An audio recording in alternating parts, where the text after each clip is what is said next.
আমাকে মাননীয় প্রধান উপদেষ্টা ডেকেছিলেন নূরের শারীরিক খোঁজখবর নেওয়ার জন্য সম্পর্কে জানার জন্য। তো তার সে ওর বর্তমান শারীরিক অবস্থার খোঁজখবর নিয়েছেন এবং এই ঘটনার যে ন্যাক্কারজনক হামলা ওর উপরে হয়েছে তার আইনগত দুঃখ প্রকাশ করেছেন এবং আইনগত ব্যবস্থা নেওয়ার আশ্বস্ত করেছেন। সাথে সাথে ওর উপরে যে গুরুতর হামলা হয়েছে তার যে শারীরিক কন্ডিশন সবকিছু বিবেচনা করে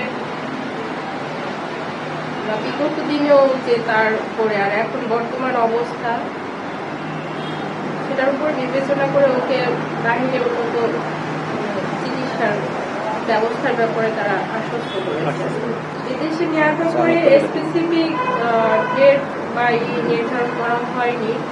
বাট বলছেন যে শারীরিক এখনো তো ও স্ট্রাগল হয়নি, মানে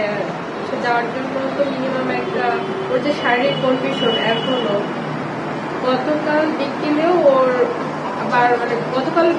দুপুর পর্যন্ত মোটামুটি একটু ছিলেন, বাট ওকে আইসিইউ থেকে এখন বেডে স্থানান্তর হয়েছে ওর মেনলি ক্রাউড ম্যানেজমেন্টের জন্য। যখন আইসিইউতে ছিল অনেক মানে জন্য জাতীয় পর্যায়ের একটা পরিচিত মুখ সবাই দেখার জন্য ভিড় করছে, তো ও জায়গায় তো আরো অনেক রুগী আছে, তো তাদের সেফটির ব্যাপারটা মাথায় রেখে ওকে কেবিনে করা হয়েছে ওই জায়গায় ট্রিটমেন্টের জন্য। ও কালকে দুপুর পর্যন্ত মোটামুটি ছিল, বাট বিকেল থেকে ওর আবার ব্লিডিংটা শুরু হয় নাক থেকে, আর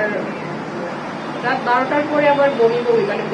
যেহেতু আপনারা তো জানেন যে ওর যেহেতু ব্রেইনে হ্যামারেজ, তো ওই জায়গা থেকে আর আজকে দুপুরেও মানে আজকে সকাল থেকেই ওর একটু অস্বাভাবিক মানে ও হয়তো আগে তাকাতো বা পরিচিত